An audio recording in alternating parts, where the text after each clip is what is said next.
दोस्तों नमस्कार, स्वागत है आपका हमारे YouTube चैनल उपदेशा क्लासेस 91 में। दोस्तों हम लोग यूपीएससी यानी कि संघ लोक सेवा आयोग द्वारा आयोजित पूर्व वर्षों की प्रश्नों की जो श्रृंखला देख रहे हैं उसमें दोस्तों हम 2023 से लेकर 2011 तक के प्रश्नों को सावधानी पूर्वक कवर कर रहे हैं। ठीक है, ध्यानपूर्वक देखिएगा दोस्तों, सारे प्रश्न हमारे मोस्ट इंपॉर्टेंट होंगे। ठीक है, इसमें दोस्तों अब तक हम लोगों ने 2023-2022 के प्रश्नों को ऑलरेडी कवर कर लिया है, जिससे संबंधित वीडियोज़ हमारे चैनल पर ऑलरेडी अपलोडेड की जा चुकी हैं। ठीक है, अब दोस्तों हम देखेंगे 2021 से संबंधित प्रश्नों को इस वीडियो में, जिसमें दोस्तों 2021 में भी हम लोगों ने 5 प्रश्नों को ऑलरेडी कवर कर लिया है। 6वें नंबर प्रश्न को हम सावधानी पूर्वक देखेंगे। बैंकिंग प्रणाली, वित्त, बीमा और पेंशन से संबंधित प्रश्नों को हम देख रहे थे। तो चलिए स्टार्ट करते हैं, ध्यानपूर्वक देखते हैं। पीवाईक्यू दोस्तों सभी परीक्षाओं के लिए मोस्ट इंपॉर्टेंट होते हैं, इसलिए ध्यानपूर्वक सारे प्रश्नों को आप लोग देखिएगा। ठीक है, चलिए स्टार्ट करते हैं। कह रहा दोस्तों कि हमारे भारत में शहरी सहकारी बैंकों, ठीक है, यानी कि दोस्तों क्या है, अर्बन कोऑपरेटिव बैंक्स की यहां बात की जा रही है। ध्यानपूर्वक देखिएगा। भारत में शहरी सहकारी बैंकों के संदर्भ में निम्नलिखित कथनों पर विचार कीजिए। पहला पॉइंट पढ़ेंगे। कह रहा है कि राज्य सरकारों द्वारा स्थापित स्थानीय मंडलों द्वारा उनका पर्यवेक्षण एवं विनियमन किया जाता है। ठीक है, फिर से पढ़िएगा कि राज्य सरकारों द्वारा स्थापित स्थानीय मंडलों द्वारा उनका पर्यवेक्षण एवं विनियमन किया जाता। और दूसरा पॉइंट कह रहा है कि वे इक्विटी शेयर और अधिमान शेयर जारी कर सकते। और तीसरा पॉइंट कह रहा है कि उन्हें वर्ष 1966 में एक संशोधन के द्वारा बैंककारी विनियमन अधिनियम 1949 के कार्य क्षेत्र में लाया गया। ठीक है, तो कह रहा है दोस्तों कि उपर्युक्त कथनों में से कौन से सही हैं, तो इसमें बिल्कुल राइट आंसर मार्क करेंगे दोस्तों, वह है हमारा, यानी कि पहला पॉइंट गलत दिया गया है, सेकंड और थर्ड पॉइंट हमारा बिल्कुल सही दिया गया है। ठीक है, फिर से प्रश्न को पढ़ेंगे, इंपॉर्टेंट है, देखिएगा। 2021 में पूछा गया प्रश्न है कि भारत में शहरी सहकारी बैंकों के संदर्भ में, यानी कि दोस्तों अर्बन कोऑपरेटिव बैंक के संदर्भ में निम्नलिखित कथनों पर विचार कीजिए। ठीक है, पहला पॉइंट कह रहा है कि राज्य सरकारों द्वारा स्थापित स्थानीय मंडलों द्वारा उनका पर्यवेक्षण एवं विनियमन किया जाता, तो यह पॉइंट हमारा शहरी सहकारी बैंकों के संदर्भ में गलत दिया गया है। दूसरा पॉइंट देखिएगा कि वे इक्विटी शेयर और अधिमान शेयर जारी कर सकते हैं, बिल्कुल दोस्तों हमारा सही दिया गया है कि शहरी सहकारी बैंक हमारे इक्विटी शेयर और अधिमान शेयर जारी कर सकते हैं। ठीक है, तीसरा पॉइंट पढ़िएगा कि उन्हें दोस्तों वर्ष 1966 में एक संशोधन के द्वारा बैंककारी विनियमन अधिनियम 1949 के कार्य क्षेत्र में लाया गया था। ठीक है, उन्हें वर्ष 1966 में एक संशोधन के द्वारा बैंककारी विनियमन अधिनियम 1949 के कार्य क्षेत्र में लाया गया था। इस पॉइंट को याद रखिएगा। ठीक है, तो सेकंड और थर्ड पॉइंट हमारे सही हैं, फर्स्ट पॉइंट बिल्कुल गलत है। इसका ऑप्शन भी देखेंगे, व्याख्या भी देखेंगे, दोनों इंपॉर्टेंट है, ध्यानपूर्वक देखिएगा। चलिए देखते हैं दोस्तों इसके ऑप्शन क्या दिए गए हैं और व्याख्या भी हम साथ ही साथ में दोस्तों कवर करेंगे। ठीक है, चलिए देखिए, यहाँ कह रहा है कि उपर्युक्त कथनों में से कौन से सही हैं, तो इसमें जो ऑप्शन हम मार्क करेंगे वह है दोस्तों ऑप्शन बी, यानी कि केवल सेकंड और थर्ड पॉइंट हमारे सही दिए गए हैं। ठीक है, इस पॉइंट को याद रखिएगा। चलिए व्याख्या भी इंपॉर्टेंट है, व्याख्या ध्यानपूर्वक देखेंगे क्या दिया गया है। चलिए देखिए, ठीक है, पढ़ेंगे।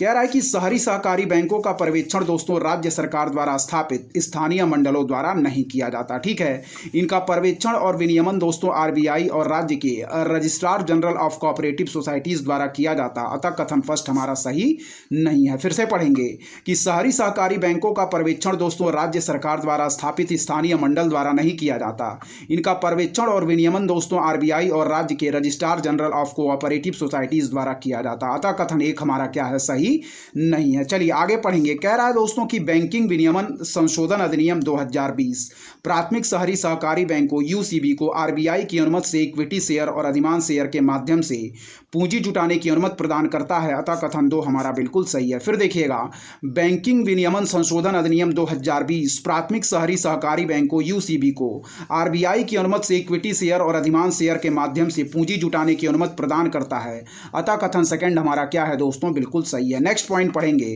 कह रहा है कि शहरी सहकारी बैंकों की क्या है, व्यावसायिकता के बारे में चिंताओं ने बेहतर विनियमन को और क्या है दोस्तों, बल दिया है। फिर देखिएगा, शहरी सहकारी बैंकों की व्यावसायिकता के बारे में चिंताओं ने बेहतर विनियमन की ओर बल दिया। बड़े सहकारी बैंकों जिनकी चुकता शेयर पूंजी और कोष रुपए 1 लाख है को 1 मार्च 1966 से बैंकिंग विनियमन अधिनियम 1949 यानी कि बैंकिंग रेगुलेशन एक्ट 1949 के कार्य क्षेत्र में लाया गया है। इसके साथ ही दोस्तों इन्हें रिजर्व बैंक के पर्यवेक्षण के अधीन किया गया, अतः कथन 3 भी हमारा क्या है, बिल्कुल सही है। इस पॉइंट को याद रखिएगा। इस प्रश्न में बिल्कुल हम लोगों ने सही आंसर मार्क किया था, ऑप्शन बी, यानी कि विकल्प सेकंड और थर्ड हमारे सही थे, जबकि फर्स्ट पॉइंट हमारा बिल्कुल गलत दिया गया था। ठीक है, चलिए 2021 में पूछे गए 7वें प्रश्न की तरफ बढ़ेंगे, देखेंगे दोस्तों 7वां प्रश्न क्या कह रहा है, देखिएगा। ठीक है, देखिए कह रहा है कि भारतीय सरकारी बांड प्रतिफल निम्नलिखित में से किससे किनसे दोस्तों प्रभावित होता है या होते हैं। फिर देखिएगा, भारतीय सरकारी बांड प्रतिफल निम्नलिखित में से किससे या किनसे प्रभावित होता है या होते हैं। ठीक है, तो पहला दोस्तों ध्यानपूर्वक देखिएगा क्या कह रहा है, इंपॉर्टेंट है, देखिए। ठीक है, चलिए देखिए, पहला कह रहा दोस्तों हमारा यूनाइटेड स्टेट्स फेडरल रिजर्व की कार्यवाही। ठीक है, फिर देखिएगा क्या कह रहा है, कह रहा है यूनाइटेड स्टेट्स फेडरल रिजर्व की कार्यवाही। दूसरा पॉइंट कह रहा है दोस्तों हमारा भारतीय रिजर्व बैंक की कार्यवाही। और तीसरा कह रहा है दोस्तों मुद्रास्फीति एवं अल्पावधि ब्याज दर। ठीक है, फिर देखिएगा, कह रहा है दोस्तों हमारा कि भारतीय सरकारी बॉन्ड प्रतिफल निम्नलिखित में से किससे या किनसे प्रभावित होता है या होते हैं। ठीक है, तो पहला पॉइंट कह रहा है हमारा कि यूनाइटेड स्टेट्स फेडरल रिजर्व की कार्यवाही। दूसरा कह रहा है भारतीय रिजर्व बैंक की कार्यवाही। और तीसरा कह रहा है दोस्तों मुद्रास्फीति एवं अल्पावधि ब्याज दर। ठीक है, तो इसमें बिल्कुल राइट आंसर मार्क करेंगे दोस्तों ऑप्शन डी, यानी कि फर्स्ट, सेकंड और थर्ड तीनों ही पॉइंट हमारे इस संदर्भ में सही दिए गए हैं। ठीक है, याद रखिएगा। चलिए फिर से एक बार और पढ़ेंगे। कह रहा है कि भारतीय सरकारी बॉन्ड प्रतिफल निम्नलिखित में से दोस्तों किससे या किनसे प्रभावित होता है या होते हैं। तो पहला पॉइंट कह रहा है कि यूनाइटेड स्टेट्स फेडरल रिजर्व की कार्यवाही, बिल्कुल सही है। दूसरा पॉइंट कह रहा है कि भारतीय रिजर्व बैंक की कार्यवाही, यह भी पॉइंट सही दिया गया है। और तीसरा पॉइंट कह रहा है कि मुद्रास्फीति एवं अल्पावधि ब्याज दर। ठीक है, कह रहा है कि नीचे दिए गए कूट का प्रयोग कर सही उत्तर चुनिए, तो हम लोग बिल्कुल राइट आंसर मार्क करेंगे दोस्तों ऑप्शन डी, यानी कि इस संदर्भ में हमारे फर्स्ट, सेकंड और थर्ड तीनों ही पॉइंट सही दिए गए हैं। ठीक है, चलिए ध्यानपूर्वक दोस्तों इसकी व्याख्या देखेंगे, इंपॉर्टेंट है, देखिएगा क्या कह रही है इसकी व्याख्या। ठीक है, चलिए पढ़ेंगे। कह रहा दोस्तों हमारा कि बॉन्ड प्रतिफल क्या है, एक निवेशक को उस बॉन्ड पर मिलने वाला प्रतिफल या रिटर्न है। फिर देखिएगा, बॉन्ड प्रतिफल एक निवेशक को उस बॉन्ड पर मिलने वाला प्रतिफल या रिटर्न है। और यह प्रतिफल दोस्तों बॉन्ड की कीमत पर निर्भर करता है जो इसकी मांग से प्रभावित होता है। फिर देखिएगा, कह रहा है कि बॉन्ड प्रतिफल एक निवेशक को उसके क्या है, बॉन्ड पर मिलने वाला प्रतिफल या रिटर्न है। यह प्रतिफल बॉन्ड की कीमत पर निर्भर करता है जो इसकी मांग से प्रभावित होता। प्रतिफल को प्रभावित करने वाले प्रमुख कारक भारतीय रिजर्व बैंक की दोस्तों मॉनेटरी पॉलिसी यानी कि मौद्रिक नीति है, सरकार की दोस्तों वित्तीय स्थिति यानी कि दोस्तों फाइनेंशियल स्टेटस है, सरकार का ऋण कार्यक्रम है, वैश्विक बाजार की स्थिति और मुद्रास्फीति की दर है। ठीक है, फिर से देखिएगा क्या कह रहा है, कह रहा है दोस्तों हमारा कि बॉन्ड प्रतिफल एक निवेशक को उस बॉन्ड पर मिलने वाला प्रतिफल या रिटर्न है। यह प्रतिफल दोस्तों बॉन्ड की कीमत पर निर्भर करने वाले प्रमुख कारक, ठीक है, कह रहा है यह प्रतिफल बॉन्ड की कीमत पर निर्भर करता है जो इसकी मांग से प्रभावित होता। प्रतिफल को प्रभावित करने वाले प्रमुख कारक हैं भारतीय रिजर्व बैंक की मॉनेटरी पॉलिसी, सरकार की वित्तीय स्थिति, सरकार का ऋण कार्यक्रम, वैश्विक बाजार की स्थिति और मुद्रास्फीति की दर है। ठीक है, फिर नेक्स्ट पॉइंट पढ़ेंगे। कह रहा है कि यूनाइटेड स्टेट्स फेडरल रिजर्व की कार्यवाहियां भी भारतीय सरकारी बांड के प्रतिफल को प्रभावित कर सकती हैं। उदाहरण के लिए यदि फेडरल रिजर्व ब्याज दर में वृद्धि करता है तो निवेशक सरकारी बॉन्ड का विक्रय करेंगे, जिसके फलस्वरूप बांड के मूल्य में दोस्तों कमी होगी और बांड प्रतिफल में वृद्धि होगी। अतः कथन एक हमारा क्या है, बिल्कुल सही है, इस पॉइंट को याद रखिएगा। फिर देखिएगा कि यूनाइटेड स्टेट्स क्या है दोस्तों, फेडरल रिजर्व की कार्यवाहियां भी भारतीय सरकारी बॉन्ड के प्रतिफल को प्रभावित कर सकती हैं। उदाहरण के लिए यदि फेडरल रिजर्व ब्याज दर में वृद्धि करता है तो निवेशक सरकारी बॉन्ड का विक्रय करेंगे, जिसके फलस्वरूप बॉन्ड के मूल्य में कमी होगी और बॉन्ड प्रतिफल में वृद्धि होगी। अतः कथन एक हमारा क्या है, बिल्कुल सही है। ठीक है, फिर नेक्स्ट पॉइंट पढ़ेंगे। कह रहा है कि भारतीय रिजर्व बैंक अपने विभिन्न मुद्रास्फीति प्रबंधन उपकरणों के माध्यम से अर्थव्यवस्था में उपलब्ध तरलता और कोष की लागत का निर्धारण करता। कोष की लागत बाजार में सरकारी बॉन्ड की मांग को सीधे प्रभावित करेगी और इस तरह इस पर प्रतिफल को प्रभावित करेगी। अतः कथन सेकंड भी हमारा सही है। फिर देखिएगा कि भारतीय रिजर्व बैंक अपने विभिन्न मुद्रास्फीति प्रबंधन उपकरणों के माध्यम से अर्थव्यवस्था में उपलब्ध तरलता और कोष की लागत का निर्धारण करता है।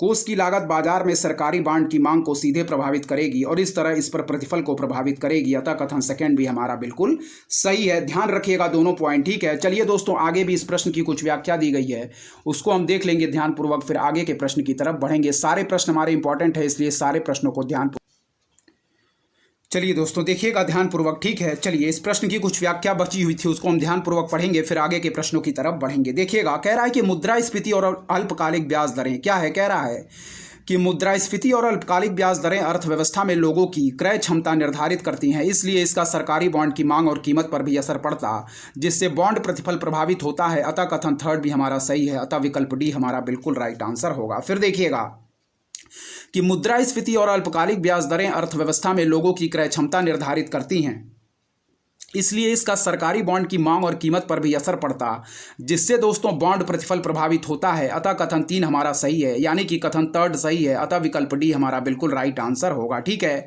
चलिए 2020 के प्रश्नों को देखेंगे, ध्यानपूर्वक देखिएगा, इंपॉर्टेंट है, जो हमारे इकोनॉमिक्स से संबंधित प्रश्न है। ठीक है, बैंकिंग प्रणाली, वित्तीय, बीमा और पेंशन से संबंधित प्रश्नों को हम देख रहे थे। ठीक है, बैंकिंग प्रणाली, वित्त, बीमा और पेंशन से संबंधित प्रश्नों को हम देख रहे हैं। ठीक है, तो चलिए देखेंगे 2020 में पूछे गए प्रश्न को देखेंगे, क्या कह रहा है, इंपॉर्टेंट है, देखिएगा। कह रहा है कि यदि आपने बैंक के मांग जमा खाते में, क्या है, यदि आपने बैंक के मांग जमा खाते यानी कि डिमांड डिपॉजिट अकाउंट से रुपए दोस्तों क्या है 1 लाख की नगद राशि निकालते हैं तो अर्थव्यवस्था में तात्कालिक रूप से मुद्रा की समग्र पूर्ति पर इसका क्या प्रभाव पड़ेगा। फिर देखिएगा, यदि आप अपने बैंक के मांग जमा खाते यानी कि डिमांड डिपॉजिट अकाउंट से रुपए 1 लाख की नगद राशि निकालते हैं तो अर्थव्यवस्था में तात्कालिक रूप से मुद्रा की समग्र पूर्ति पर इसका क्या प्रभाव पड़ेगा। तो बिल्कुल राइट आंसर मार्क करेंगे दोस्तों, ऑप्शन डी, यानी कि मुद्रा की समग्र पूर्ति हमारी क्या है, अपरिवर्तित रहेगी। ठीक है, फिर से पढ़िएगा, यदि आपने बैंक के मांग जमा खाते यानी कि डिमांड डिपॉजिट अकाउंट में से रुपए 1 लाख की नगद राशि निकालते हैं तो अर्थव्यवस्था में तात्कालिक रूप से मुद्रा की समग्र पूर्ति पर इसका क्या प्रभाव पड़ेगा। तो ऑप्शन डी हम बिल्कुल राइट आंसर मार्क करेंगे कि मुद्रा की समग्र पूर्ति हमारी क्या है, अपरिवर्तित रहेगी। इस पॉइंट को याद रखिएगा, व्याख्या भी साथ ही में इंपॉर्टेंट है, देखेंगे इसकी व्याख्या क्या दिया गया है। ठीक है, ध्यानपूर्वक देखिएगा, इंपॉर्टेंट है। चलिए व्याख्या देखते हैं दोस्तों, ध्यानपूर्वक क्या कह रही है। चलिए देखिए, कह रहा है कि यदि कोई व्यक्ति अपने बैंक के मांग जमा खाते यानी कि डिमांड डिपॉजिट अकाउंट से रुपए 1 लाख की नगद राशि निकालता तो अर्थव्यवस्था में मुद्रा की समग्र पूर्ति अपरिवर्तित रहेगी। उदाहरण के लिए अर्थव्यवस्था में दोस्तों मुद्रा की कुल पूर्ति रुपए 3 लाख है, जिसमें दोस्तों जनता के पास मुद्रा के रूप में 1 लाख है, बैंकिंग प्रणाली के पास मांग जमा के रूप में मुद्रा की कुल पूर्ति रुपए 1 लाख एवं आरबीआई के पास अन्य जमा राशि के रूप में रुपए 1 लाख है। यदि जनता बैंकिंग प्रणाली से रुपए 50,000 निकाल लेती है तो मुद्रा की समग्र पूर्ति के रूप में जनता के पास रुपए 1.5 लाख है। ठीक है, बैंकिंग प्रणाली में रुपए 50,000 एवं आरबीआई के पास अन्य जमा राशि के रूप में 1 लाख होंगे। इस तरह अर्थव्यवस्था में मुद्रा की समग्र पूर्ति रुपए 3 लाख की ही होगी।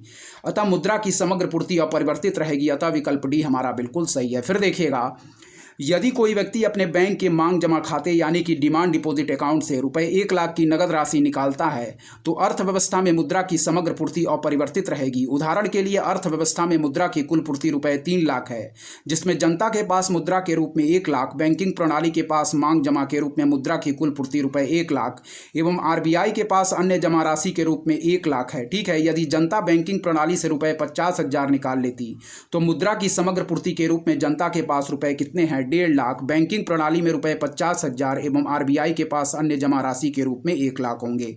इस तरह अर्थव्यवस्था में मुद्रा की समग्र पूर्ति रुपए 3 लाख की ही होगी। अतः मुद्रा की समग्र पूर्ति अपरिवर्तित रहेगी। अतः विकल्प डी हमारा बिल्कुल सही है। ठीक है, 2020 में पूछे गए दूसरे प्रश्न की तरफ बढ़ेंगे, देखिएगा ध्यानपूर्वक, इंपॉर्टेंट है, क्या कह रहा है 2020 में पूछा गया दूसरा प्रश्न। ठीक है, देखेंगे, कह रहा है कि भारत में फर्म के ब्याज व्याप्ति अनुपात यानी कि इंटरेस्ट कवरेज रेशियो पद का क्या महत्व है। फिर देखिएगा, कह रहा है कि भारत में फर्म के ब्याज व्याप्ति अनुपात यानी कि इंटरेस्ट कवरेज रेशियो पद का क्या महत्व है। ठीक है, तो पहला पॉइंट कह रहा है कि यह उस फर्म जिसे दोस्तों बैंक ऋण देने जा रहा है कि वर्तमान जोखिम को समझने में मदद करता है। ठीक है, सेकंड पॉइंट कह रहा है कि यह उस फर्म जिसे दोस्तों बैंक ऋण देने जा रहा कि आने वाले जोखिम के मूल्यांकन में मदद करता है। और थर्ड पॉइंट कह रहा है कि उधार लेने वाली फर्म का ब्याज व्याप्ति अनुपात जितना अधिक होगा उसकी क्या है दोस्तों, ऋण समाशोधन क्षमता उतनी खराब होगी। ठीक है, फिर देखिएगा, कह रहा है कि भारत में फर्म के ब्याज व्याप्ति अनुपात यानी कि इंटरेस्ट कवरेज रेशियो पद का क्या महत्व है। तो पहला पॉइंट कह रहा है कि यह उस फर्म जिसे दोस्तों बैंक ऋण देने जा रहा के वर्तमान जोखिम को समझने में मदद करता है। ठीक है, और यह उस फर्म जिसे बैंक ऋण देने जा रहा के आने वाले जोखिम के मूल्यांकन में मदद करता है। ठीक है, जबकि जो थर्ड पॉइंट कह रहा है कि उधार लेने वाली फर्म का ब्याज व्याप्ति अनुपात जितना अधिक होगा उसकी ऋण समाशोधन क्षमता उतनी खराब होगी। तो यह पॉइंट दोस्तों हमारा बिल्कुल गलत दिया गया है, केवल फर्स्ट और सेकेंड पॉइंट हमारे सही हैं। ठीक है, इस पॉइंट को याद रखिएगा, ऑप्शन ए हम बिल्कुल राइट आंसर मार्क करेंगे। यानी कि जो कह रहा है ब्याज व्याप्ति अनुपात से संबंधित जो पॉइंट की यह उस फर्म जिसे बैंक ऋण देने जा रहा कि वर्तमान जोखिम को समझने में मदद करता यह पॉइंट हमारा बिल्कुल सही है। और सेकंड पॉइंट कह रहा है कि यह उस फर्म जिसे बैंक ऋण देने जा रहा के आने वाले जोखिम के मूल्यांकन में मदद करता है। तो यह भी पॉइंट हमारे सही है, यानी फर्स्ट सेकंड पॉइंट सही दिए गए हैं, थर्ड पॉइंट गलत है। ऑप्शन ए हम बिल्कुल राइट आंसर मार्क करेंगे। और साथ ही में दोस्तों व्याख्या भी देखेंगे क्या दिया गया है। देखिए, कह रहा है कि ब्याज व्याप्ति अनुपात यानी कि इंटरेस्ट कवरेज रेशियो किसी फर्म की वित्तीय स्थिति की जांच करने के लिए उपयोग किया जाने वाला एक पैरामीटर है। फिर देखिएगा, ब्याज व्याप्ति अनुपात यानी कि इंटरेस्ट कवरेज रेशियो दोस्तों किसी फर्म की वित्तीय स्थिति की जांच करने के लिए उपयोग किया जाने वाला एक पैरामीटर है। ठीक है, इसकी गणना दोस्तों एक विशिष्ट समय अवधि के लिए की जाती है। इस पॉइंट को याद रखिएगा। क्या है, कह रहा है कि इसकी गणना एक विशिष्ट समय अवधि के लिए की जाती है। ठीक है, आगे भी इस प्रश्न की कुछ व्याख्या दी गई है, देखेंगे, इंपॉर्टेंट है, ध्यानपूर्वक देखते रहिए। ठीक है, चलिए देखेंगे दोस्तों क्या दी गई है आगे इस प्रश्न की व्याख्या। ठीक है, इंपॉर्टेंट है, चलिए बढ़ेंगे। इस प्रश्न की कुछ आगे भी व्याख्या दी गई है, उसको भी हम देख लेते हैं। ठीक है, चलिए देखेंगे दोस्तों, ध्यानपूर्वक देखिएगा, इंपॉर्टेंट है। चलिए पढ़ते हैं। ठीक है, देखिए कह रहा दोस्तों, जो क्या है, ध्यानपूर्वक फिर से देखिए। कह रहा है कि ब्याज व्याप्ति अनुपात किसी फर्म की वित्तीय स्थिति की जांच करने के लिए क्या है, उपयोग किया जाने वाला एक पैरामीटर है। ठीक है, इसकी गणना दोस्तों एक विशिष्ट समय अवधि के लिए की जाती है, जो व्यवसाय के आधार पर दोस्तों मासिक हो सकती है, त्रैमासिक हो सकती है या वार्षिक हो सकती है। ठीक है, कह रहा दोस्तों कि यह वह अनुपात है जो ऋणों पर ब्याज की उपयुक्तता को दर्शाता है। क्या है, यह वह अनुपात है जो ऋणों पर ब्याज की उपयुक्तता को दर्शाता है। ठीक है, कह रहा है कि यह दीर्घकालिक ऋणों पर देय ब्याज की सुरक्षा का दोस्तों मापक है। क्या है, यह दीर्घकालिक ऋणों पर देय ब्याज की सुरक्षा का मापक जो ब्याज के भुगतान हेतु उपलब्ध लाभ और देय ब्याज की राशि के बीच संबंध को प्रदर्शित करता है। ठीक है, कह रहा है इस प्रकार ब्याज व्याप्ति अनुपात से किसी फर्म के वर्तमान जोखिम के साथ साथ आने वाले जोखिमों के भी क्या है दोस्तों समझने में मदद मिलती है। ठीक है, इसे निम्नवत परिकलित किया जाता है, जैसे ब्याज व्याप्ति अनुपात इज इक्वल टू ब्याज व कर देने से पूर्व निवल लाभ अपान दोस्तों दीर्घकालिक ऋणों पर ब्याज। ठीक है, अर्थात दोस्तों उधार लेने वाली फर्म का ब्याज व्याप्ति अनुपात जितना अधिक होगा उसकी ऋण समाशोधन क्षमता उतनी ही अच्छी होगी। अतः विकल्प ए हमारा क्या है, बिल्कुल सही होगा। फिर देखिएगा, कह रहा है हमारा ध्यानपूर्वक सुने, कह रहा है कि ब्याज व्याप्ति अनुपात किसी फर्म की वित्तीय स्थिति की जांच करने के लिए उपयोग किया जाने वाला एक पैरामीटर है। और कह रहा है कि इसकी गणना एक विशिष्ट समय अवधि के लिए की जाती है, जो व्यवसाय के आधार पर मासिक हो सकता है, त्रैमासिक या वार्षिक हो सकती। कह रहा है कि यह वह अनुपात है जो ऋणों पर ब्याज की उपयुक्तता को दर्शाता या दीर्घकालिक ऋणों पर देय ब्याज की सुरक्षा का मापक है, जो ब्याज के भुगतान हेतु उपलब्ध लाभ और देय ब्याज की राशि के बीच संबंध को प्रदर्शित करता है। ठीक है, इस प्रकार ब्याज व्याप्ति अनुपात से किसी फर्म के वर्तमान जोखिम के साथ साथ आने वाले जोखिमों को भी समझने में मदद मिलती है। ठीक है, कह रहा है कि इसे निम्नवत परिकलित किया जाता है, ब्याज व्याप्ति अनुपात इज इक्वल टू ब्याज व कर देने से पूर्व निवल लाभ अपान दीर्घकालिक ऋणों पर ब्याज। ठीक है, कह रहा है अर्थात उधार लेने वाली फर्म का ब्याज व्याप्ति अनुपात जितना अधिक होगा उसकी ऋण समाशोधन क्षमता उतनी ही अच्छी होगी। अतः विकल्प ए हम लोगों ने बिल्कुल राइट आंसर मार्क किया। ठीक है, चलिए बढ़ेंगे दोस्तों 2020 में पूछे गए तीसरे प्रश्न की तरफ। ध्यानपूर्वक देखिएगा क्या कह रहा है हमारा तीसरा प्रश्न, इंपॉर्टेंट है, ध्यानपूर्वक देखिए। ठीक है, चलिए पढ़ेंगे दोस्तों तीसरे प्रश्न को, देखेंगे क्या कह रहा है। कह रहा है कि भारतीय अर्थव्यवस्था के संदर्भ में निम्नलिखित कथनों पर क्या कीजिए, विचार कीजिए। ठीक है, पहला पॉइंट कह रहा है कि वाणिज्यिक पत्र यानी कि कॉमर्शियल पेपर हमारा क्या है, एक अल्पकालीन प्रतिभूति रहित वचन पत्र है। फिर देखिएगा, कह रहा है कि वाणिज्यिक पत्र यानी कि कॉमर्शियल पेपर हमारा अल्पकालीन प्रतिभूति रहित वचन पत्र है। ठीक है, दूसरा पॉइंट कह रहा है दोस्तों हमारा जमा प्रमाण पत्र यानी कि सर्टिफिकेट ऑफ डिपॉजिट भारतीय रिजर्व बैंक द्वारा किसी निगम को निर्गत किया जाने वाला दीर्घकालीन प्रपत्र है। फिर देखिएगा, जमा प्रमाण पत्र यानी कि सर्टिफिकेट ऑफ डिपॉजिट भारतीय रिजर्व बैंक द्वारा किसी निगम को निर्गत किया जाने वाला दीर्घकालीन प्रपत्र है। तीसरा पॉइंट कह रहा है कि शीघ्रावधि द्रव्य यानी कि कॉल मनी अंतर बैंक लेन देनों के लिए प्रयुक्त अल्पावधि का वित्त है। क्या है, शीघ्रावधि द्रव्य यानी कि कॉल मनी अंतर बैंक लेन देनों के लिए प्रयुक्त अल्पावधि का वित्त है। फोर्थ पॉइंट पढ़ेंगे दोस्तों हमारा शून्य कूपन बांड यानी कि जीरो कूपन बांड अनुसूचित व्यापारिक बैंकों द्वारा निगमों को निर्गत किए जाने वाले ब्याज सहित अल्पकालीन क्या है, बॉन्ड है। फिर देखिएगा, पहला पॉइंट कह रहा है कि वाणिज्यिक पत्र यानी कि दोस्तों कॉमर्शियल पेपर हमारे क्या हैं, अल्पकालीन प्रतिभूति रहित वचन पत्र हैं। दूसरा पॉइंट कह रहा है कि जमा प्रमाण पत्र जिसे हम सर्टिफिकेट ऑफ डिपॉजिट कहते हैं वह कह रहा है कि भारतीय रिजर्व बैंक द्वारा किसी निगम को निर्गत किया जाने वाला दीर्घकालीन प्रपत्र है।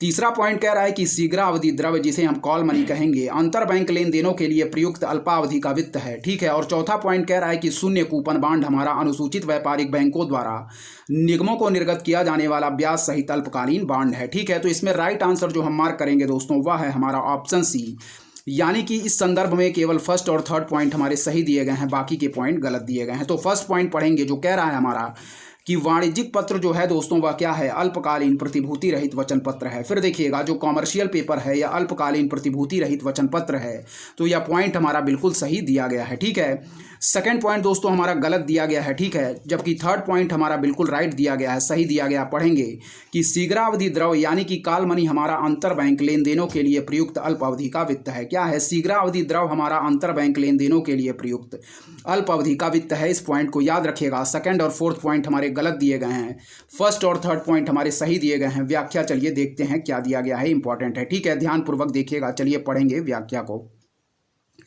चलिए दोस्तों ध्यानपूर्वक देखिएगा। कह रहा है हमारा कि विभिन्न वित्तीय प्रपत्रों में वाणिज्यिक पत्र, जिसे हम कॉमर्शियल पेपर कहते हैं, वचन पत्र के रूप में जारी प्रतिभूति रहित अल्प अवधि के प्रपत्र हैं, ठीक है। फिर देखिएगा कि विभिन्न वित्तीय प्रपत्रों में वाणिज्यिक पत्र, जिसे हम कॉमर्शियल पेपर कहते हैं, वचन पत्र के रूप में जारी प्रतिभूति रहित अल्प अवधि के प्रपत्र हैं। और जमा प्रमाण पत्र एक विशिष्ट प्रकार के मुद्रा बाजार प्रपत्र, ठीक है। फिर देखिएगा और कह रहा है हमारा कि जमा प्रमाण पत्र एक विशिष्ट प्रकार के मुद्रा बाजार प्रपत्र, जिसे हम कहेंगे नेगोशिएबल मनी मार्केट इंस्ट्रूमेंट हैं, जिसे बैंक अपने पास जमा की गई मुद्रा के संबंध में जमाकर्ता को जारी करता है, ठीक है।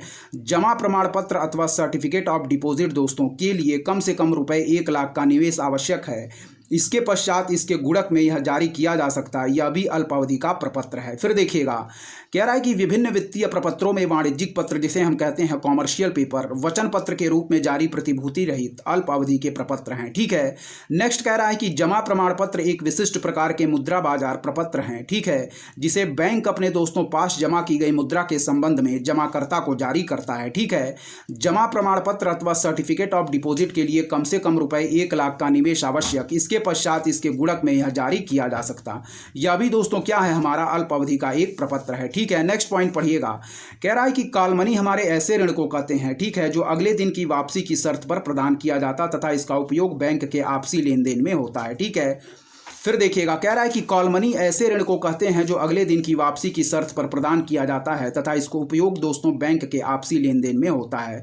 फिर देखिएगा कॉल मनी ऐसे ऋण को कहते हैं जो अगले दिन की वापसी की शर्त पर प्रदान किया जाता तथा इसका उपयोग बैंक के आपसी लेन देन में होता है। इस पॉइंट को याद रखिएगा, ठीक है। जीरो कूपन बॉन्ड कह रहा है एक ऋण प्रतिभूति है जो ब्याज अदा नहीं करता है, लेकिन यह बड़ी छूटों का क्या है दोस्तों, पर व्यापारित होता है। फिर देखिएगा कह रहा है कि जीरो कूपन बॉन्ड एक ऋण प्रतिभूति है जो ब्याज अदा नहीं करता, लेकिन यह बड़ी छूटों पर व्यापारित होता है। फिर देखिएगा कह रहा है कि जीरो कूपन बॉन्ड एक ऋण प्रतिभूति है जो ब्याज अदा नहीं करता, लेकिन यह बड़ी छूटों पर व्यापारित होता है, ठीक है। अतः विकल्प सी इस प्रश्न का बिल्कुल राइट आंसर होगा। इस पॉइंट को याद रखिएगा। चलिए दोस्तों आगे के प्रश्नों की तरफ हम ध्यानपूर्वक बढ़ेंगे, देखेंगे आगे के प्रश्न हमारे क्या कह रहे हैं, इंपॉर्टेंट है, ठीक है, ध्यानपूर्वक देखिएगा, ठीक है। चलिए बढ़ेंगे दोस्तों आगे के प्रश्नों की तरफ, देखेंगे आगे के प्रश्न हमारे क्या कह रहे हैं। बढ़ेंगे 2020 में पूछे गए चौथे नंबर प्रश्न की तरफ, इंपॉर्टेंट है, ध्यानपूर्वक देखिएगा, ठीक है। चलिए देखेंगे दोस्तों चौथा प्रश्न हमारा क्या कह रहा है, इंपॉर्टेंट है, देखते रहिए ध्यानपूर्वक, ठीक है। चलिए देखते हैं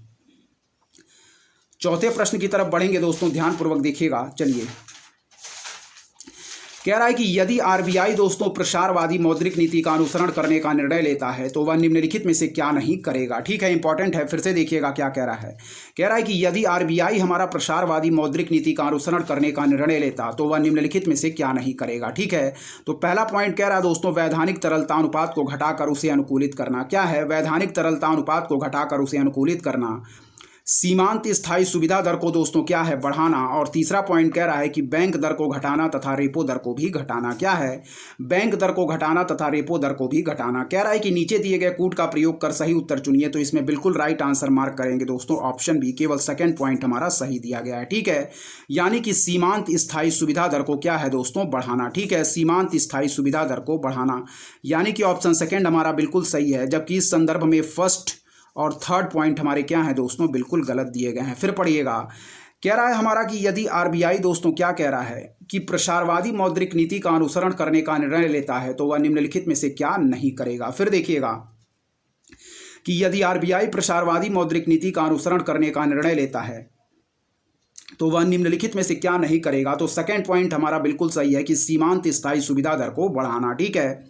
फिर देखिएगा कि यदि आरबीआई हमारा प्रसारवादी मौद्रिक नीति का अनुसरण करने का निर्णय लेता तो वह निम्नलिखित में से क्या नहीं करेगा। तो ऑप्शन सेकेंड हमारा बिल्कुल राइट आंसर हम मार्क करेंगे कि सीमांत स्थायी सुविधा दर को बढ़ाना। ऑप्शन बी हमारा बिल्कुल राइट आंसर होगा। ठीक है, व्याख्या भी इंपॉर्टेंट है। चलिए व्याख्या देखेंगे क्या कह रहा है। इसका ऑप्शन बी हम बिल्कुल राइट आंसर मार्क करेंगे। पढ़िएगा, व्याख्या कह रहा है कि अर्थव्यवस्था में दोस्तों समग्र मांग एवं आर्थिक समृद्धि को बढ़ाने के लिए ब्याज दरों में कटौती कर मुद्रा की आपूर्ति को बढ़ाना प्रसारवादी मौद्रिक नीति का अनुसरण करना कहलाता है। फिर देखिएगा, अर्थव्यवस्था में दोस्तों समग्र मांग एवं आर्थिक समृद्धि को बढ़ाने के लिए ब्याज दरों में कटौती कर मुद्रा की आपूर्ति को बढ़ाना प्रसारवादी मौद्रिक नीति का अनुसरण करना कहलाता है। कह रहा है कि वैधानिक तरलता अनुपात हमारा नगद आरक्षित अनुपात, बैंक दर एवं रेपो दर, रिवर्स रेपो रेट एवं सीमांत स्थायी सुविधा दर आदि को घटाकर अर्थव्यवस्था में तरलता में वृद्धि परिणामतः दोस्तों समग्र मांग में वृद्धि की जा सकती। वही इसके विपरीत दोस्तों नीति हमारी संकुचनकारी मौद्रिक नीति कहलाती है, जिसमें दोस्तों क्या है, ऊपरयुक्त अनुपातों एवं दरों में वृद्धि की जाती। इस प्रकार विकल्प भी हमारा बिल्कुल सही है। ठीक है, फिर देखिएगा कि अर्थव्यवस्था में समग्र मांग एवं आर्थिक समृद्धि को बढ़ाने के लिए ब्याज दरों में कटौती कर मुद्रा की आपूर्ति को बढ़ाना प्रसारवादी मौद्रिक नीति का अनुसरण करना कहलाता। वैधानिक तरलता अनुपात दोस्तों, जिसे हम क्या कहते हैं, स्टेटवरी लिक्विडिटी रेशियो भी कहते हैं, नगद आरक्षित अनुपात, cash reserve ratio, bank rate एवं repo rate, reverse repo rate एवं सीमांत स्थायी सुविधा दर आदि को घटाकर अर्थव्यवस्था में तरलता में वृद्धि परिणामतः दोस्तों समग्र मांग में वृद्धि की जा सकती। वहीं इसके विपरीत नीति संकुचनकारी मौद्रिक नीति कहलाती है, जिसमें उपर्युक्त अनुपातों एवं दरों में वृद्धि की जाती। इस प्रकार विकल्प भी हमारा बिल्कुल सही आंसर होगा। ठीक है, 2020 में पूछे गए 5वें प्रश्न को देखेंगे, इंपॉर्टेंट है, ध्यानपूर्वक देखिएगा क्या कह रहा है हमारा 5वां प्रश्न। ठीक है, चलिए देखते हैं, पढ़ते हैं दोस्तों 5वें नंबर प्रश्न को। क्या कह रहा है देखिएगा, कह रहा है कि निम्नलिखित कथनों पर विचार कीजिए। पहला पॉइंट कह रहा है कि कृषि क्षेत्र को अल्पकालीन साख परिदान करने के संदर्भ में जिला केंद्रीय सहकारी बैंक अनुसूचित वाणिज्यिक बैंकों एवं क्षेत्रीय ग्रामीण बैंकों की तुलना में अधिक ऋण देते हैं। ठीक है, फिर देखिएगा, कह रहा है कि कृषि क्षेत्र को अल्पकालीन साख परिदान करने के संदर्भ में जिला केंद्रीय सहकारी बैंक अनुसूचित वाणिज्यिक बैंकों एवं क्षेत्रीय ग्रामीण बैंकों की तुलना में अधिक ऋण देते। और दूसरा पॉइंट पढ़ेंगे दोस्तों, कह रहा है कि डीसीसीबी, ठीक है, जिसे हम कहेंगे जिला केंद्रीय सहकारी बैंक, ठीक है, का एक सबसे प्रमुख कार्य है दोस्तों प्राथमिक कृषि साख समितियों को निधि उपलब्ध कराना है। ठीक है, कह रहा है कि उपर्युक्त कथनों में से कौन से सही हैं, तो बिल्कुल राइट आंसर मार्क करेंगे ऑप्शन बी, यानी कि केवल सेकंड पॉइंट हमारा सही है। फिर देखिएगा, कह रहा है कि निम्नलिखित कथनों पर विचार कीजिए। पहला पॉइंट कह रहा है कि कृषि क्षेत्र को अल्पकालीन साख परिदान करने के संदर्भ में जिला केंद्रीय सहकारी बैंक अनुसूचित वाणिज्यिक बैंकों एवं क्षेत्रीय ग्रामीण बैंकों की तुलना में अधिक ऋण देते, तो यह पॉइंट हमारा बिल्कुल गलत है। सेकंड पॉइंट कह रहा है कि डीसीसीबी, जिसे हम कहेंगे जिला केंद्रीय सहकारी बैंक, का एक सबसे प्रमुख कार्य है दोस्तों प्राथमिक कृषि साख समितियों को निधि उपलब्ध कराना, तो यह पॉइंट हमारा बिल्कुल सही दिया गया है, जबकि फर्स्ट पॉइंट इस संदर्भ में गलत है। व्याख्या इंपॉर्टेंट है, चलिए ध्यानपूर्वक व्याख्या को देखिएगा। ठीक है, चलिए देखते हैं क्या कह रही है हमारी व्याख्या, पढ़ेंगे दोस्तों ध्यानपूर्वक। चलिए देखते हैं, कह रहा है कि सामान्यतः दोस्तों अल्पावधि सहकारी संस्थाओं की संरचना 3 स्तर की होती है। शीर्ष स्तर पर होते हैं हमारे राज्य सहकारी बैंक, फिर है दोस्तों मध्यवर्ती स्तर पर जिला केंद्रीय सहकारी बैंक, तथा जमीनी स्तर पर प्राथमिक कृषि साख समितियां या जिला केंद्रीय सहकारी बैंक जनता से दोस्तों जमा राशि जुटाता है और जनता एवं प्राथमिक कृषि साख समितियों को ऋण प्रदान करता है। फिर देखिएगा, सामान्यतः दोस्तों अल्पावधि सहकारी संस्थाओं की संरचना हमारी 3 स्तर की होती है। शीर्ष स्तर पर दोस्तों हमारा राज्य सहकारी बैंक, सेकेंड स्तर पर मध्यवर्ती स्तर पर दोस्तों जिला केंद्रीय सहकारी बैंक, तथा जमीनी स्तर पर प्राथमिक दोस्तों कृषि हमारी साख समितियां या जिला केंद्रीय सहकारी बैंक जनता से जमा राशि जुटाता है और जनता एवं प्राथमिक कृषि साख समितियों को ऋण प्रदान करता है। ठीक है, फिर आगे पढ़ेंगे, कह रहा है कि कृषि एवं संबद्ध क्षेत्र के ऋण में अनुसूचित वाणिज्यिक बैंकों की भागीदारी लगभग 70 से 80% है। वहीं क्षेत्रीय ग्रामीण बैंकों की भागीदारी 5%, राज्य सहकारी बैंक, जिला केंद्रीय सहकारी बैंक एवं प्राथमिक कृषि साख समितियों की सम्मिलित रूप से भागीदारी 15 से 16% है। अतः विकल्प भी हमारा बिल्कुल राइट आंसर होगा। ठीक है, फिर पढ़ेंगे कि कृषि एवं संबद्ध क्षेत्र के ऋण में अनुसूचित वाणिज्यिक बैंकों की भागीदारी लगभग 78 से 80% है। वहीं क्षेत्रीय ग्रामीण बैंकों की भागीदारी 5%, राज्य सहकारी बैंक, जिला केंद्रीय सहकारी बैंक एवं दोस्तों प्राथमिक कृषि साख समितियों की सम्मिलित रूप से भागीदारी 15 से 16%। अतः विकल्प भी हमारा बिल्कुल राइट आंसर होगा। ठीक है दोस्तों, यदि आपको हमारा कंटेंट पसंद आ रहा है तो हमारे चैनल उपदेशिया क्लासेस 91 को दोस्तों जरूर सब्सक्राइब करें, लाइक करें, अपने दोस्तों के बीच शेयर भी करें और ऐसे ही लगातार पढ़ते रहें दोस्तों। परीक्षाएं पास में लगी हुई हैं, हमारे चैनल की तरफ से अच्छा कंटेंट प्रोवाइड करने की आपको पूरी कोशिश की जाएगी। चलिए दोस्तों बढ़ेंगे 2020 में पूछे गए 6ठे नंबर प्रश्न की तरफ। इंपॉर्टेंट है, ध्यानपूर्वक देखिएगा क्या कह रहा है। 2020 में पूछा गया 6ठा नंबर प्रश्न इंपॉर्टेंट है। ठीक है, चलिए पढ़ते हैं दोस्तों ध्यानपूर्वक 2020 में पूछे गए 6ठे नंबर प्रश्न को। इंपॉर्टेंट है, देखिएगा। कह रहा है कि भारत में किसी व्यक्ति के साइबर बीमा कराने पर निधि की हानि की भरपाई एवं अन्य लाभों के अतिरिक्त सामान्यतः निम्नलिखित में से कौन कौन से लाभ दिए जाते हैं। फिर देखिएगा, भारत में दोस्तों किसी व्यक्ति के साइबर बीमा कराने पर निधि की हानि की भरपाई एवं अन्य लाभों के अतिरिक्त सामान्यतः निम्नलिखित में से कौन कौन से लाभ दिए जाते हैं। ठीक है, तो पहला पॉइंट पढ़ेंगे। देखिएगा कि यदि कोई मालवेयर कंप्यूटर तक उसकी पहुंच बाधित कर देता है तो कंप्यूटर प्रणाली को पुनः क्या है दोस्तों हमारा प्रचालित कराने में लगने वाली लागत। फिर देखिएगा कि यदि कोई मालवेयर कंप्यूटर तक उसकी पहुंच बाधित कर देता है तो कंप्यूटर प्रणाली को पुनः प्रचालित कराने में लगने वाली लागत। सेकंड पॉइंट पढ़ेंगे कि यदि यह प्रमाणित हो जाता है कि किसी शरारती तत्व द्वारा जानबूझकर कंप्यूटर को नुकसान पहुंचाया गया तो नए कंप्यूटर की लागत। थर्ड पॉइंट पढ़ेंगे कि यदि साइबर बलात् ग्रहण होता है तो इस हानि को न्यूनतम करने के लिए विशेषज्ञ परामर्शदाता की सेवाएं लेने पर लगने वाली लागत। और चौथा पॉइंट कह रहा है कि यदि कोई तीसरा पक्ष मुकदमा दायर करता है तो न्यायालय में बचाव करने में लगने वाली लागत। ठीक है, कह रहा है कि नीचे दिए गए कूट का प्रयोग कर सही उत्तर चुनिए, तो इसमें बिल्कुल राइट आंसर मार्क करेंगे। फर्स्ट, थर्ड और फोर्थ पॉइंट हमारे बिल्कुल सही दिए गए हैं। फिर देखिएगा कि भारत में किसी व्यक्ति के साइबर बीमा कराने पर निधि की हानि की भरपाई एवं अन्य लाभों के अतिरिक्त सामान्यतः निम्नलिखित में से कौन कौन से लाभ दिए जाते हैं। पहला पॉइंट कह रहा है कि यदि कोई मालवेयर कंप्यूटर तथा उसकी पहुंच बाधित कर देता है। क्या है, यदि कोई मालवेयर कंप्यूटर तक उसकी पहुंच बाधित कर देता है तो कंप्यूटर प्रणाली को पुनः प्रचालित करने में क्या है दोस्तों लगने वाली लागत। फिर देखिएगा, यदि कोई मालवेयर कंप्यूटर तक उसकी पहुंच बाधित कर देता है तो कंप्यूटर प्रणाली को क्या है दोस्तों पुनः प्रचालित करने में लगने वाली लागत। फिर देखिएगा, यदि कोई मालवेयर कंप्यूटर तक उसकी पहुंच बाधित कर देता है तो कंप्यूटर प्रणाली को पुनः प्रचालित करने में लगने वाली लागत। बिल्कुल सही है दोस्तों पहला पॉइंट। ठीक है, सेकंड पॉइंट पढ़ेंगे कि यदि यह प्रमाणित हो जाता है कि किसी शरारती तत्व द्वारा जानबूझकर कंप्यूटर को नुकसान पहुंचाया गया तो नए कंप्यूटर की लागत। बिल्कुल गलत पॉइंट दिया गया है। थर्ड पॉइंट पढ़ेंगे कि यदि साइबर बलात् ग्रहण होता है। क्या है, यदि साइबर बलात् ग्रहण होता है दोस्तों तो क्या है, इस हानि को न्यूनतम करने के लिए विशेषज्ञ परामर्शदाता की सेवाएं लेने पर लगने वाली लागत। बिल्कुल सही है। फोर्थ पॉइंट पढ़ेंगे कि यदि कोई तीसरा पक्ष मुकदमा दायर करता है तो न्यायालय में बचाव करने में लगने वाली लागत। तो यह भी पॉइंट हमारा सही है। फर्स्ट, थर्ड, फोर्थ पॉइंट सही है, हमारा सेकंड पॉइंट गलत है। ऑप्शन बी हम बिल्कुल राइट आंसर मार्क करेंगे और साथ ही में व्याख्या भी पढ़ेंगे। ध्यानपूर्वक देखिएगा, इंपॉर्टेंट है। चलिए देखते हैं। कह रहा है कि भारत में व्यक्ति के साइबर बीमा कराने पर निधि की हानि की भरपाई एवं अन्य लाभों के अलावा अन्य निम्न लाभ भी दिए जाते हैं। पहला पॉइंट कह रहा है कि मालवेयर द्वारा कंप्यूटर तक व्यक्ति की पहुंच को बाधित करने पर कंप्यूटर प्रणाली को पुनः प्रचालित करने में लगने वाली लागत। ठीक है, फिर देखिएगा कि भारत में व्यक्ति के साइबर बीमा करने पर दोस्तों निधि की हानि की भरपाई एवं अन्य लाभों के अलावा अन्य निम्न लाभ भी दिए जाते हैं। पहला पॉइंट कह रहा है कि मालवेयर द्वारा कंप्यूटर तक व्यक्ति की पहुंच को बाधित करने पर कंप्यूटर प्रणाली को पुनः प्रचालित कराने में लगने वाली लागत। सेकंड पॉइंट की यदि साइबर क्या है दोस्तों, यदि साइबर अपकर्षण होता है तो इस हानि को कम करने के लिए विशेषज्ञ परामर्शदाता की सेवाएं लेने पर लगने वाली लागत। फिर देखिएगा, यदि साइबर अपकर्षण होता है तो इस हानि को कम करने के लिए विशेषज्ञ परामर्शदाता की सेवाएं लेने पर लगने वाली लागत। नेक्स्ट पॉइंट पढ़ेंगे कि यदि कोई तीसरा पक्ष मुकदमा दायर करता तो न्यायालय में बचाव करने में लगने वाली लागत। ध्यान देने वाली बात यह है कि यदि कंप्यूटर को नुकसान पहुंचाया गया तो उसकी रिपेयरिंग बीमा के अंतर्गत कवर किया जाएगा, लेकिन नए कंप्यूटर की लागत नहीं। अतः कथन सेकंड हमारा सही नहीं होगा, विकल्प बी हमारा बिल्कुल राइट आंसर होगा। ठीक है, इस पॉइंट को याद रखिएगा, इंपॉर्टेंट है। फिर से पढ़ लेते हैं कि यदि कोई तीसरा पक्ष मुकदमा दायर करता तो न्यायालय में बचाव करने में लगने वाली लागत। फिर कह रहा है कि ध्यान देने वाली बात यह है कि यदि कंप्यूटर को नुकसान पहुंचाया गया तो उसकी रिपेयरिंग बीमा के अंतर्गत कवर किया जाएगा, लेकिन नए कंप्यूटर की लागत नहीं। अतः कथन सेकंड हमारा सही नहीं होगा, विकल्प बी हमारा बिल्कुल राइट आंसर होगा। बढ़ेंगे 2019 में पूछे गए प्रश्न की तरफ, इंपॉर्टेंट है, ध्यानपूर्वक देखिएगा। ठीक है, क्या कह रहा है 2019 में पूछा गया प्रश्न पढ़ेंगे। पहला पॉइंट कह रहा है कि सेवा क्षेत्र उपागम किसके कार्य क्षेत्र के अधीन कार्यान्वित किया गया था। फिर देखिएगा, सेवा क्षेत्र उपागम किसके कार्य क्षेत्र के अधीन कार्यान्वित किया गया था। ठीक है, तो इसमें बिल्कुल राइट आंसर मार्क करेंगे अग्रणी बैंक योजना यानी कि लीड बैंक स्कीम। ठीक है, ऑप्शन बी हमारा बिल्कुल राइट आंसर होगा। फिर देखिएगा कि सेवा क्षेत्र उपागम किसके कार्य क्षेत्र के अधीन कार्यान्वित किया गया था, तो ऑप्शन बी हमारा बिल्कुल राइट आंसर होगा अग्रणी बैंक योजना यानी कि लीड बैंक स्कीम। ठीक है, फिर पढ़ेंगे व्याख्या की सेवा क्षेत्र उपागम दोस्तों लीड बैंक स्कीम कार्य क्षेत्र के अधीन कार्यान्वित किया गया था।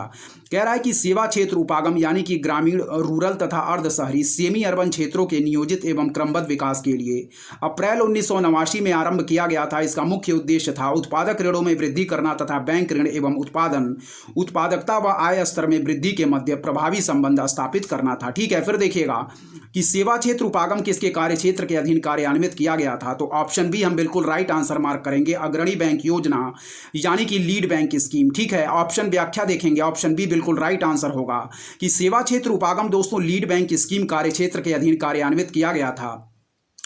सेवा क्षेत्र उपागम हमारा ग्रामीण, रूरल तथा अर्धशहरी यानी कि सेमी अर्बन क्षेत्रों के नियोजित एवं क्रमबद्ध विकास के लिए अप्रैल 1989 यानी कि 1989 में आरंभ किया गया था। इसका मुख्य उद्देश्य था दोस्तों हमारा उत्पादक ऋणों में वृद्धि करना तथा बैंक ऋण एवं उत्पादन, उत्पादकता व आय स्तर में वृद्धि के मध्य प्रभावी संबंध हमारा स्थापित क्या है दोस्तों करना था। इस पॉइंट को याद रखिएगा, ठीक है। चलिए दोस्तों आगे के प्रश्न को देखेंगे ध्यानपूर्वक। सारे प्रश्न हमारे इंपॉर्टेंट है, इसलिए ध्यानपूर्वक सारे प्रश्नों को देखते चलें, ठीक है। चलिए बढ़ेंगे आगे के प्रश्न।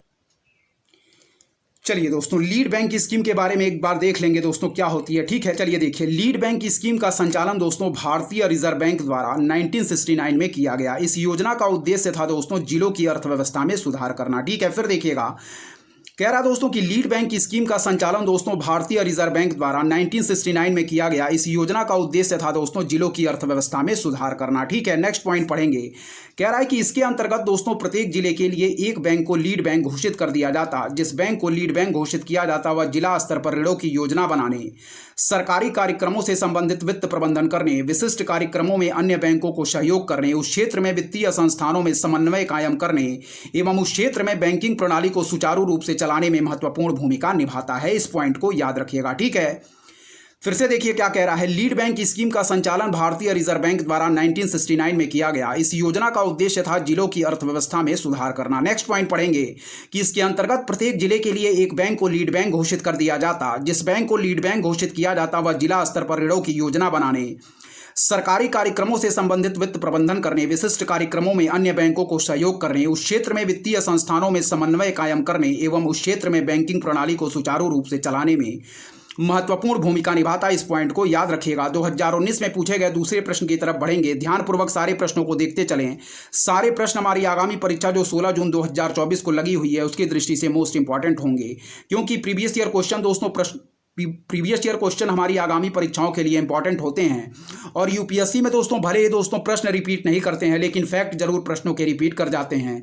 इसलिए ध्यानपूर्वक सारे प्रश्नों को आप लोग देखते चलेंगे, ठीक है। व्याख्या सहित सारे प्रश्नों की व्याख्या हम लोग ध्यानपूर्वक हल करते चल रहे हैं, मोस्ट इंपॉर्टेंट है, ध्यानपूर्वक देखते चलें। चलिए देखें, कह रहा है कि भारत में किसी वाणिज्यिक बैंक की परिसंपत्ति में दोस्तों निम्नलिखित में से क्या शामिल नहीं है। फिर देखिएगा, कह रहा है कि भारत में किसी वाणिज्यिक बैंक यानी कि दोस्तों कॉमर्शियल बैंक की परिसंपत्ति में निम्नलिखित में से क्या हमारा शामिल नहीं है, ठीक है। तो इसमें बिल्कुल राइट आंसर मार्क करेंगे ऑप्शन बी, यानी कि दोस्तों हमारा क्या है, अग्रिम शामिल होगा दोस्तों, निवेश भी शामिल होगा, मांग तथा अल्प सूचना मुद्रा यानी कि money at call and short notice भी शामिल होगा, जबकि दोस्तों हमारा जमा शामिल नहीं होगा। इस पॉइंट को याद रखिएगा, ठीक है। फिर देखिए, कह रहा है हमारा दोस्तों ध्यानपूर्वक देखिएगा क्या कह रहा है, इंपॉर्टेंट है, ध्यानपूर्वक देखें, पढ़ेंगे क्या कह रहा है। देखिए, कह रहा दोस्तों हमारा कि भारत में किसी वाणिज्यिक बैंक की परिसंपत्तियों में निम्नलिखित में से क्या हमारा शामिल नहीं है। तो ऑप्शन बी हम बिल्कुल राइट आंसर मार्क करेंगे, जमा यानी कि डिपॉजिट, ठीक है। ऑप्शन बी बिल्कुल राइट आंसर होगा।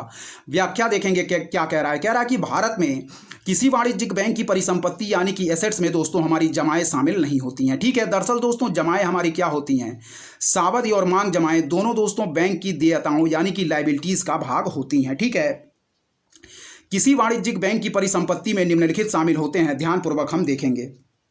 फिर से एक बार पढ़ेंगे व्याख्या कि भारत में किसी वाणिज्यिक बैंक की परिसंपत्ति यानी कि एसेट्स में दोस्तों जमाएं हमारी डिपॉजिट शामिल नहीं होती हैं। दरअसल दोस्तों जमाएं चाहे सावधि हों और मांग जमाएं दोनों ही दोस्तों बैंकों की देयताओं में यानी कि लायबिलिटीज का भाग होती हैं। किसी वाणिज्यिक बैंक कमर्शियल बैंक की परिसंपत्ति में निम्नलिखित शामिल होते हैं। पहला पढ़ेंगे दोस्तों money at call and short notice, क्या है, money at call and short notice, ठीक है। फिर पढ़ेंगे दोस्तों निवेश यानी कि इन्वेस्टमेंट्स, ऋण हमारा लोन और अग्रिम एडवांसेस, ठीक है। फिर कह रहा दोस्तों मैच्योरिटी के एक वर्ष के भीतर की सरकारी प्रतिभूतियां। फिर कह रहा दोस्तों cash at the central bank, cash in hand, bill discounted आदि, ठीक है। फिर पढ़ेंगे, कह रहा है हमारा कि किसी वाणिज्यिक बैंक की परिसंपत्ति में निम्नलिखित शामिल होते हैं, money at call and short notice, ठीक है, निवेश, ऋण, लोन और अग्रिम, मैच्योरिटी के एक वर्ष के भीतर की सरकारी प्रतिभूतियां, cash at the central bank, cash in hand, और फिर होगा दोस्तों हमारा बिल डिस्काउंटेड आदि, ठीक है। इस पॉइंट को याद रखिएगा। चलिए तीसरे नंबर प्रश्न की तरफ बढ़ेंगे जो कि हमारा 2019 में पूछा गया है, इंपॉर्टेंट है, ध्यानपूर्वक देखिएगा क्या कह रहा है तीसरा नंबर प्रश्न, ठीक है, इंपॉर्टेंट है। देखिए तीसरे नंबर प्रश्न को पढ़ेंगे दोस्तों, ध्यानपूर्वक देखिएगा क्या कह रहा है। कह रहा है कि हाल ही में भारतीय बैंकों और वित्तीय संस्थाओं द्वारा, ठीक है, अंतर ऋणदाता करार यानी कि इंटर क्रेडिटर एग्रीमेंट पर हस्ताक्षर करने का क्या उद्देश्य था। फिर देखिएगा कि हाल ही में भारतीय बैंकों और वित्तीय संस्थाओं द्वारा अंतर ऋणदाता करार यानी कि इंटर क्रेडिटर एग्रीमेंट पर हस्ताक्षर करने का क्या उद्देश्य था। तो ऑप्शन डी हम बिल्कुल राइट आंसर मार्क करेंगे दोस्तों, यानी कि क्या, रुपए 50 करोड़ या अधिक की दबावयुक्त परिसंपत्तियों यानी कि स्ट्रेस्ड एसेट्स का जो दोस्तों क्या है सहसंग उधारी यानी कि कंसोर्टियम लेंडिंग के अंतर्गत है, अधिक तेजी से समाधान करने का लक्ष्य रखना। ठीक है, फिर देखिएगा रुपए 50 करोड़ या अधिक की दोस्तों क्या है दबावयुक्त परिसंपत्तियों यानी कि स्ट्रेस्ड एसेट्स का जो संग उधारी यानी कि कंसोर्टियम लेंडिंग के अंतर्गत है, अधिक तेजी से समाधान करने का लक्ष्य रखना। फिर देखिएगा कि रुपए 50 करोड़ या अधिक की दबावयुक्त क्या है परिसंपत्तियों का जो संग उधारी के अंतर्गत है, अधिक तेजी से समाधान करने का लक्ष्य रखना। ठीक है, व्याख्या इंपॉर्टेंट है, ध्यानपूर्वक व्याख्या इसकी पढ़ेंगे। कह रहा है कि देश में सार्वजनिक क्षेत्र के बैंकों यानी कि पब्लिक सेक्टर बैंक्स की गैर दोस्तों निष्पादनकारी परिसंपत्तियों जिसे हम कहते हैं एनपीए यानी कि नॉन परफॉर्मिंग एसेट्स और दबावग्रस्त परिसंपत्तियों यानी कि स्ट्रेस्ड एसेट्स की दोस्तों समस्या का समाधान करने के लिए सुनील मेहता की अध्यक्षता में गठित समिति की रिपोर्ट के आधार पर एक समग्र नीति जिसे हम कहेंगे दोस्तों प्रोजेक्ट सशक्त बनाई गई है। फिर देखिएगा देश में सार्वजनिक क्षेत्र के बैंकों यानी कि पब्लिक सेक्टर बैंक्स की गैर निष्पादनकारी परिसंपत्तियों और दबावग्रस्त परिसंपत्तियों की समस्या का समाधान करने के लिए सुनील मेहता की अध्यक्षता में दोस्तों गठित समिति की रिपोर्ट के आधार पर एक समग्र नीति प्रोजेक्ट सशक्त बनाई गई। ठीक है, चलिए आगे भी इस प्रश्न की व्याख्या दी गई है, हम ध्यानपूर्वक देखेंगे क्या कह रहा है, इंपॉर्टेंट है, ध्यानपूर्वक देखते रहिए। ठीक है, चलिए देखेंगे दोस्तों क्या कह रहा है, पढ़िएगा, फिर से पढ़ेंगे। कह रहा है कि देश में सार्वजनिक क्षेत्र के बैंकों यानी कि दोस्तों पब्लिक सेक्टर बैंक्स की गैर निष्पादनकारी परिसंपत्तियों यानी कि नॉन परफॉर्मिंग एसेट्स और दोस्तों दबावग्रस्त परिसंपत्तियों यानी कि स्ट्रेस्ड एसेट्स की समस्या का समाधान करने के लिए सुनील मेहता की अध्यक्षता में क्या है गठित समिति की रिपोर्ट के आधार पर एक समग्र नीति प्रोजेक्ट सशक्त बनाई गई। प्रोजेक्ट सशक्त के तहत दोस्तों लीड बैंक को अधिकार देने वाले एक समझौते इंटर क्रेडिटर एग्रीमेंट पर हस्ताक्षर किए गए। इस हस्ताक्षर का उद्देश्य है कि रुपए 50 करोड़ या अधिक की दबावयुक्त परिसंपत्तियों का जो दोस्तों कंसोर्टियम लेंडिंग के अंतर्गत है, अधिक तेजी से समाधान करने का लक्ष्य रखना। ठीक है, फिर देखिएगा क्या कह रहा है। कह रहा दोस्तों हमारा कि प्रोजेक्ट सशक्त के तहत लीड बैंक को दोस्तों अधिकार देने वाले एक समझौते इंटर क्रेडिटर एग्रीमेंट पर हस्ताक्षर किए गए।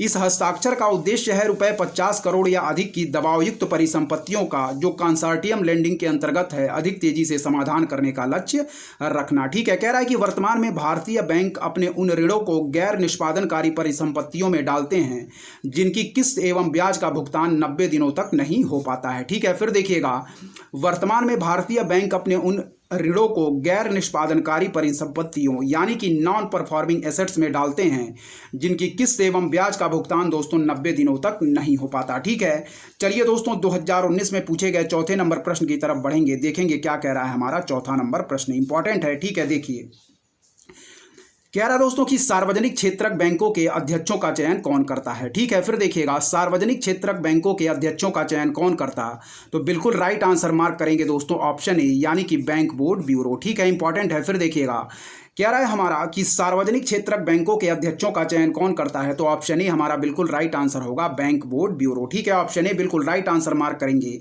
व्याख्या इंपॉर्टेंट है, चलिए दोस्तों व्याख्या को पढ़ते हैं। ठीक है, चलिए देखिए क्या कह रहा है हमारा कि सार्वजनिक क्षेत्रक बैंकों के अध्यक्षों का चयन बैंक बोर्ड ब्यूरो ठीक है करता है। ठीक है, फिर देखिए कह रहा है कि सार्वजनिक क्षेत्रक बैंकों के अध्यक्षों का चयन बैंक बोर्ड ब्यूरो करता है। ठीक है, बैंक बोर्ड ब्यूरो से संबंधित कुछ तथ्य दिए गए हैं जिनको हम ध्यानपूर्वक देखेंगे। देखिएगा बैंक बोर्ड ब्यूरो की स्थापना बैंकों के प्रशासन से संबंधित पीजे नायक समिति की सिफारिशों के आधार पर की गई। पहला पॉइंट याद रखिए कि बैंक बोर्ड ब्यूरो की स्थापना बैंकों के प्रशासन से संबंधित पीजे नायक समिति की सिफारिशों के आधार पर की गई। सेकेंड पॉइंट पढ़ेंगे कि बैंक बोर्ड ब्यूरो ने 1 अप्रैल 2016 से एक स्वायत्त सलाहकार निकाय के रूप में अपना कार्य करना शुरू किया। ठीक है, नेक्स्ट पॉइंट पढ़ेंगे कि विनोद राय को बैंक बोर्ड ब्यूरो का प्रथम चेयरमैन नियुक्त किया गया था। फिर पढ़िएगा कि बैंक बोर्ड ब्यूरो की स्थापना बैंकों के प्रशासन से संबंधित पीजे नायक समिति की सिफारिशों के आधार पर की गई। सेकेंड पॉइंट कि बैंक बोर्ड ब्यूरो ने 1 अप्रैल 2016 से एक स्वायत्त सलाहकार निकाय के रूप में अपना कार्य करना शुरू किया। और थर्ड पॉइंट कह रहा है कि विनोद राय को दोस्तों बैंक बोर्ड ब्यूरो का क्या है प्रथम चेयरमैन नियुक्त किया गया था। इस पॉइंट को याद रखिएगा। ठीक है, चलिए दोस्तों नेक्स्ट पॉइंट की तरफ कुछ नोट भी दिए गए हैं, उसको हम ध्यानपूर्वक देख देख लेंगे क्या नोट्स दिए गए हैं। ठीक है, इंपॉर्टेंट है, चलिए दोस्तों देखेंगे। ठीक है, नोट्स भी पढ़ लेते हैं। कह रहा है कि सार्वजनिक क्षेत्र के बैंकों की वित्तीय स्थिति में सुधार लाने के दृष्टिकोण से भारत सरकार द्वारा अगस्त 2015 में दोस्तों एक 7 सूत्री कार्यक्रम योजना की घोषणा की गई, जिसे दोस्तों इंद्रधनुष नाम दिया गया। इंद्रधनुष कार्यक्रम के अंतर्गत बैंक बोर्ड ब्यूरो की स्थापना की गई और बैंक बोर्ड ब्यूरो सरकार और बैंक के बीच कड़ी का काम करेगी। ठीक है, इस पॉइंट को याद रखिएगा। फिर देखेंगे कि सार्वजनिक क्षेत्र के बैंकों की वित्तीय स्थिति में सुधार लाने के दृष्टिकोण से भारत सरकार द्वारा अगस्त 2015 में एक 7 सूत्री कार्यक्रम योजना की घोषणा की गई। ठीक है, कार्य योजना की घोषणा की गई, जिसे हम लोगों ने इंद्रधनुष नाम दिया। इंद्रधनुष कार्यक्रम के अंतर्गत बैंक बोर्ड ब्यूरो की स्थापना की गई और बैंक बोर्ड ब्यूरो सरकार और बैंक के बीच दोस्तों कड़ी का काम करेगी। इस पॉइंट को याद रखिएगा। ठीक है, इंपॉर्टेंट है। चलिए बढ़ेंगे दोस्तों आगे के प्रश्नों की तरफ, ध्यानपूर्वक देखिएगा। इंपॉर्टेंट है आगे के प्रश्न हमारे क्या कह रहे हैं। चलिए पढ़ेंगे क्या कह रहे हैं दोस्तों हमारे आगे के प्रश्न, ध्यानपूर्वक देखिएगा। कह रहा है कि निम्नलिखित कथनों पर क्या कीजिए, विचार कीजिए। ठीक है, कह रहा है हमारा कि भुगतान प्रणाली आंकड़ों के भंडारण, ठीक है ध्यानपूर्वक पढ़िएगा। कह रहा है कि भुगतान प्रणाली आंकड़ों के भंडारण यानी कि storage of payment system data के संबंध में दोस्तों भारतीय रिजर्व बैंक के हाल का निर्देश, जिसे प्रचलित रूप से दोस्तों डेटा डिटेक्ट के रूप में जाना जाता, भुगतान प्रणाली प्रदाताओं यानी कि पेमेंट सिस्टम प्रोवाइडर्स को समादेशित करता है कि, फिर देखिएगा कि भुगतान प्रणाली आंकड़ों के भंडारण यानी कि storage of payment system data के संबंध में भारतीय रिजर्व बैंक के हाल का निर्देश, जिसे दोस्तों हम प्रचलित रूप से डेटा डिटेक्ट के रूप में जाना जाता है, भुगतान प्रणाली प्रदाताओं यानी कि पेमेंट सिस्टम प्रोवाइडर्स को समादेशित करता है कि पहला पॉइंट कि वे यह सुनिश्चित करेंगे कि उनके द्वारा संचालित भुगतान प्रणालियों से संबंधित समग्र आंकड़े एक प्रणाली के अंतर्गत केवल भारत में भंडारित किए जाएं। नेक्स्ट पॉइंट पढ़ेंगे ध्यानपूर्वक क्या कह रहा है। दूसरा पॉइंट कह रहा है कि वे यह सुनिश्चित करेंगे कि इन प्रणालियों का स्वामित्व और संचालन सार्वजनिक क्षेत्र के उद्यम ही करें। और थर्ड पॉइंट कि वे कैलेंडर वर्ष की समाप्ति तक भारत के नियंत्रक एवं महालेखा परीक्षक को समेकित प्रणाली लेखा परीक्षक रिपोर्ट प्रस्तुत करेंगे। ठीक है, फिर देखिए क्या कह रहा है। कह रहा है कि भुगतान प्रणाली आंकड़ों के भंडारण storage of payment system data के संबंध में भारतीय रिजर्व बैंक के हाल का निर्देश, जिसे प्रचलित रूप से डेटा डिक्टेट के रूप में जाना जाता, भुगतान प्रणाली प्रदाताओं यानी कि पेमेंट सिस्टम प्रोवाइडर्स को समादेशित करता है कि, तो पहला पॉइंट हमारा बिल्कुल राइट होगा, वह होगा कि वे यह सुनिश्चित करेंगे कि उनके द्वारा संचालित भुगतान प्रणालियों से संबंधित समग्र आंकड़े एक प्रणाली के अंतर्गत केवल भारत में भंडारित किए जाएं। ठीक है, सेकंड और थर्ड पॉइंट इस संदर्भ में गलत दिए गए हैं। फर्स्ट पॉइंट हमारा बिल्कुल सही होगा कि वे यह सुनिश्चित करेंगे कि उनके द्वारा संचालित भुगतान प्रणालियों से संबंधित समग्र आंकड़े एक प्रणाली के अंतर्गत केवल भारत में भंडारित किए जाएं। इस पॉइंट को याद रखिएगा। ठीक है, चलिए इस प्रश्न की व्याख्या भी हम साथ ही साथ में कवर करेंगे दोस्तों, इंपॉर्टेंट है, ध्यानपूर्वक देखिएगा क्या कह रहा है इस प्रश्न की व्याख्या। ठीक है, इंपॉर्टेंट है, ध्यानपूर्वक देखिएगा। चलिए देखें दोस्तों क्या कह रही है इस प्रश्न की व्याख्या, इंपॉर्टेंट है, देखिएगा। ठीक है, चलिए देखेंगे।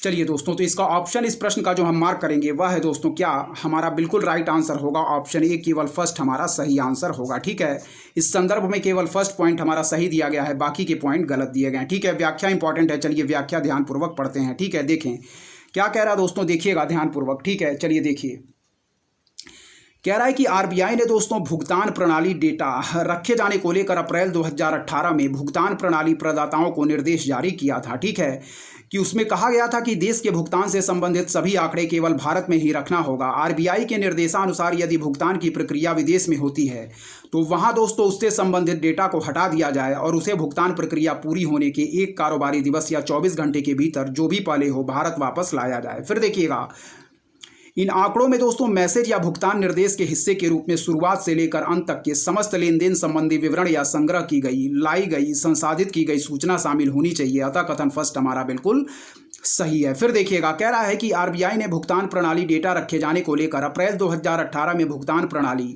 प्रदाताओं को निर्देश जारी किया था। उसमें कहा गया था कि देश के भुगतान से संबंधित सभी आंकड़े केवल भारत में ही रखना होगा। आरबीआई के निर्देशानुसार यदि भुगतान की प्रक्रिया विदेश में होती तो वहां उससे संबंधित डेटा को हटा दिया जाए और उसे भुगतान प्रक्रिया पूरी होने के 1 कारोबारी दिवस या 24 घंटे के भीतर जो भी पहले हो भारत वापस लाया जाए। इन आंकड़ों में दोस्तों मैसेज / भुगतान निर्देश के हिस्से के रूप में शुरुआत से लेकर अंत तक के समस्त लेन देन संबंधी विवरण, संग्रह की गई, लाई गई, संसाधित की गई सूचना शामिल होनी चाहिए। अतः कथन फर्स्ट हमारा क्या है, बिल्कुल सही है। नेक्स्ट पॉइंट पढ़ेंगे कि भुगतान प्रणाली आंकड़ों के भंडारण के संदर्भ में आरबीआई इनके स्वामित्व एवं संचालन में निजी क्षेत्रों को प्रतिबंधित नहीं करता। अतः कथन सेकंड हमारा गलत है। कह रहा है हमारा कि भुगतान प्रणाली आंकड़ों के भंडारण के संदर्भ में आरबीआई इनके स्वामित्व एवं संचालन में निजी क्षेत्रों को प्रतिबंधित नहीं करता। अतः कथन सेकंड हमारा गलत है। नेक्स्ट पॉइंट पढ़ेंगे क्या कह रहा है, ध्यानपूर्वक देखिएगा कि कार्य के पूर्ण होने के पश्चात भुगतान प्रणाली प्रदाता सिस्टम ऑडिट रिपोर्ट SAR प्रस्तुत करेंगे और यह ऑडिट दोस्तों सर्टीन यानी कि सूचीबद्ध लेखा परीक्षकों द्वारा की जाएगी। अतः कथन थर्ड हमारा गलत है। फिर देखिएगा कि कार्य के पूर्ण होने के पश्चात भुगतान प्रणाली प्रदाता सिस्टम यानी कि ऑडिट रिपोर्ट प्रस्तुत करेंगे और यह ऑडिट दोस्तों सर्टीन सूचीबद्ध लेखा परीक्षकों द्वारा की जाएगी। अतः कथन थर्ड हमारा गलत है। चलिए 2019 में पूछे गए छठे नंबर प्रश्न की तरफ बढ़ेंगे, देखेंगे 2019 में पूछा गया छठा प्रश्न क्या कह रहा है, इंपॉर्टेंट है, देखिएगा। ठीक है, चलिए देखिए। कह रहा दोस्तों हमारा कि किसी अर्थव्यवस्था में मुद्रा गुणक यानी कि दोस्तों मनी मल्टीप्लायर निम्नलिखित में से किस एक के साथ साथ बढ़ता है। ठीक है, इस पॉइंट को याद रखिएगा, इंपॉर्टेंट है। चलिए फिर देखिएगा क्या कह रहा है, देखें। कह रहा दोस्तों किसी अर्थव्यवस्था में मुद्रा गुणक यानी कि मनी मल्टीप्लायर निम्नलिखित में से किस एक के साथ साथ बढ़ता है। तो इसका बिल्कुल राइट आंसर हम मार्क करेंगे, जनता की बैंकिंग आदतों में वृद्धि। ऑप्शन बी हमारा बिल्कुल राइट आंसर होगा। इस पॉइंट को याद रखिएगा। ठीक है, कह रहा है कि किसी अर्थव्यवस्था में मुद्रा गुणक मनी मल्टीप्लायर निम्नलिखित में से किस एक के साथ साथ बढ़ता है। तो ऑप्शन बी हमारा जनता की बैंकिंग आदतों में वृद्धि, बिल्कुल राइट आंसर हम मार्क करेंगे ऑप्शन बी। व्याख्या इंपॉर्टेंट है, चलिए ध्यानपूर्वक इसकी व्याख्या देखेंगे क्या कह रहा है। देखिए, कह रहा है कि किसी अर्थव्यवस्था में मुद्रा गुणक दोस्तों उसके मौद्रिक आधार और मुद्रा आपूर्ति के संबंध को व्यक्त करता है। ठीक है, मुद्रा गुणक से तात्पर्य अर्थव्यवस्था में मुद्रा के स्टॉक और शक्तिशाली मुद्रा के स्टॉक के अनुपात से है। ठीक है, फिर देखिएगा मुद्रा गुणक बराबर दोस्तों क्या हो जाएगा हमारा M/H। यहाँ M दोस्तों मुद्रा का स्टॉक है और H = शक्तिशाली मुद्रा। ठीक है, फिर देखिएगा चूंकि मुद्रा का स्टॉक दोस्तों सामान्यतया शक्तिशाली मुद्रा के मूल्य से अधिक होता है, इसलिए मुद्रा गुणक का मूल्य 1 से अधिक होता है। फिर देखिएगा चूंकि मुद्रा का स्टॉक सामान्यतः दोस्तों शक्तिशाली मुद्रा के मूल्य से अधिक होता है, इसलिए मुद्रा गुणक का मूल्य 1 से अधिक होता। पॉइंट पढ़ेंगे कि जनता की बैंकिंग आदतों में वृद्धि के साथ बैंक जमाओं में वृद्धि होने से बैंकों द्वारा अधिक ऋण सृजन होगा, जिससे चलन में मुद्रा के बढ़ने से मुद्रा गुणक में वृद्धि होगी। इस पॉइंट को याद रखिएगा। फिर देखिएगा क्या कह रहा है, कह रहा है कि किसी अर्थव्यवस्था में मुद्रा गुणक उसके मौद्रिक आधार और मुद्रा आपूर्ति के संबंध को व्यक्त करता। मुद्रा गुणक से तात्पर्य अर्थव्यवस्था में मुद्रा के स्टॉक और शक्तिशाली मुद्रा के स्टॉक के अनुपात से है। ठीक है, कह रहा है कि मुद्रा गुणक दोस्तों क्या है हमारा M/H। ठीक है, क्या है मुद्रा गुणक M/H।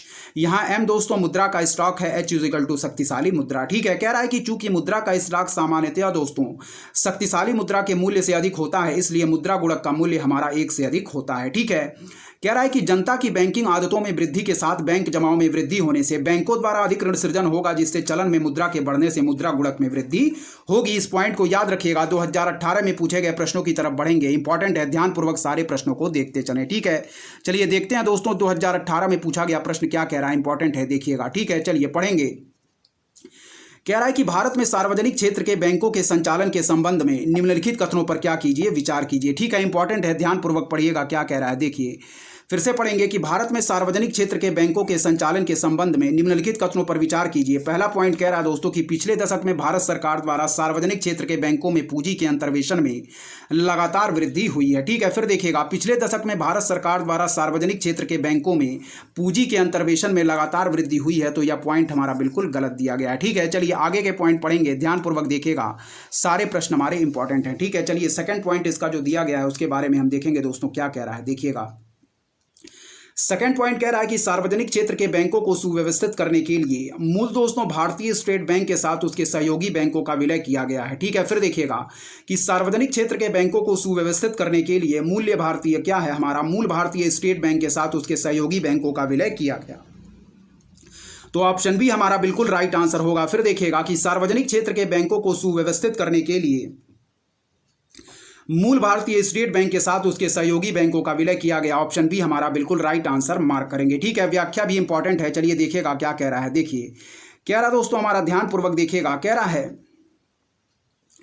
कि पिछले दशक में दोस्तों सार्वजनिक क्षेत्र के बैंकों की स्थिति को सुधारने एवं सुदृढ़ करने के लिए भारत सरकार द्वारा समय समय पर इन बैंकों में पूंजी का अंतर्वेशन यानी कि इन्फ्यूजन किया गया। ठीक है, कह रहा है कि उल्लेखनीय है कि भारत में सार्वजनिक क्षेत्र के बैंक विगत कई वर्षों से क्या है, गैर निष्पादनकारी परिसंपत्तियों यानी कि नॉन परफॉर्मिंग एसेट्स की समस्या से जूझ रहे हैं, जिसका असर उनकी बैंकिंग गतिविधियों पर पड़ रहा है। बैंकों की इस मुश्किल स्थिति के मद्देनजर वर्ष 2015 में भारत सरकार द्वारा दोस्तों क्या है, हमारा 7 सूत्री इंद्रधनुष योजना को क्रियान्वित किया गया, जिसका मुख्य उद्देश्य था बैंकों के फंसे ऋण की मात्रा को कम करना, अर्थात एनपीए में कमी लाना तथा बैंकों का दोस्तों प्रदर्शन सुधारना है। ठीक है, क्या कह रहा है, ध्यानपूर्वक देखिएगा।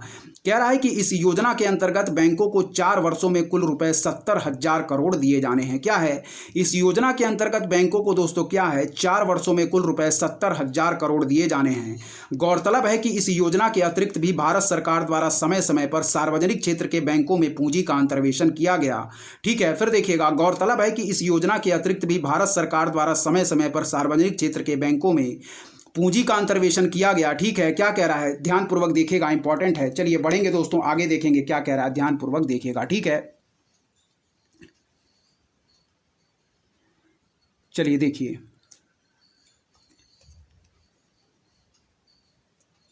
देखिएगा दोस्तों, कह रहा है हमारा, ध्यानपूर्वक देखिए क्या कह रहा है।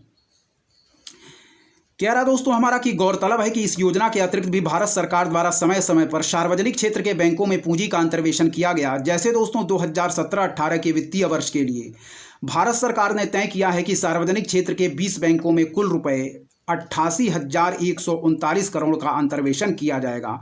इनमें रुपए 80,000 करोड़ दोस्तों रीकैपिटलाइजेशन बॉन्ड्स तथा शेष दोस्तों रुपए 8,139 करोड़ सीधे बजटीय आवंटन के जरिए दिए जाएंगे। क्या है, कह रहा है इसमें कि इनमें दोस्तों रुपए 80,000 करोड़ रीकैपिटलाइजेशन बॉन्ड्स तथा शेष रुपए 8,139 करोड़ सीधे बजटीय आवंटन के जरिए दिए जाएंगे। इस पॉइंट को याद रखिएगा। ठीक है, कह रहा है कि कथन फर्स्ट कह रहा है कि पिछले दशक अर्थात 2007-8 से 2016-17 के दौरान भारत सरकार द्वारा सार्वजनिक क्षेत्र के बैंकों में पूंजी के अंतर्वेशन में लगातार वृद्धि होने की बात कही गई है, जो वित्त मंत्रालय और आरबीआई की आधिकारिक साइट के आधार पर असत्य है। ठीक है, फिर देखिएगा, अप्रैल 2017 में स्टेट बैंक ऑफ इंडिया को सुदृढ़ एवं सुव्यवस्थित बनाने के उद्देश्य से इसके 5 एसोसिएट बैंकों यानी कि state bank of Travancore, state bank of Mysore, state bank of Bikaner and Jaipur, state bank of Patiala तथा स्टेट बैंक ऑफ हैदराबाद का इसमें विलय कर दिया गया था। कथन सेकंड हमारा बिल्कुल सही है, इस पॉइंट को याद रखिएगा। ठीक है, चलिए नेक्स्ट प्रश्न की तरफ दोस्तों ध्यानपूर्वक बढ़ेंगे, देखेंगे आगे के प्रश्न हमारे क्या कह रहे हैं, इंपॉर्टेंट है, ध्यानपूर्वक देखिएगा। चलिए देखिए,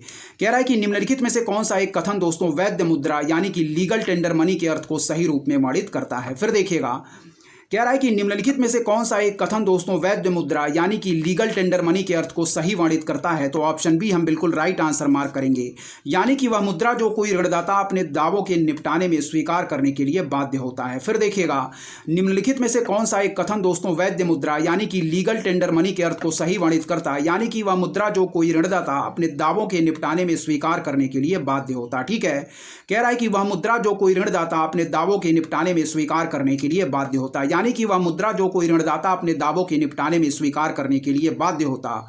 ऑप्शन बी हमारा बिल्कुल राइट आंसर होगा। और दोस्तों यदि आपको हमारा कंटेंट पसंद आ रहा है तो हमारे चैनल उपदेशक क्लासेस 91 को जरूर सब्सक्राइब करें, लाइक करें, अपने दोस्तों के बीच शेयर करें और ऐसे ही दोस्तों लगातार पढ़ते रहें। चलिए दोस्तों आगे के प्रश्नों की तरफ बढ़ेंगे, इस प्रश्न की व्याख्या भी हम देखेंगे और फिर नेक्स्ट प्रश्नों की तरफ बढ़ेंगे। सारे प्रश्न हमारी आगामी परीक्षा की दृष्टि से मोस्ट इंपोर्टेंट। चलिए दोस्तों व्याख्या पढ़ेंगे, ध्यानपूर्वक देखिएगा क्या कह रहा है। ठीक है,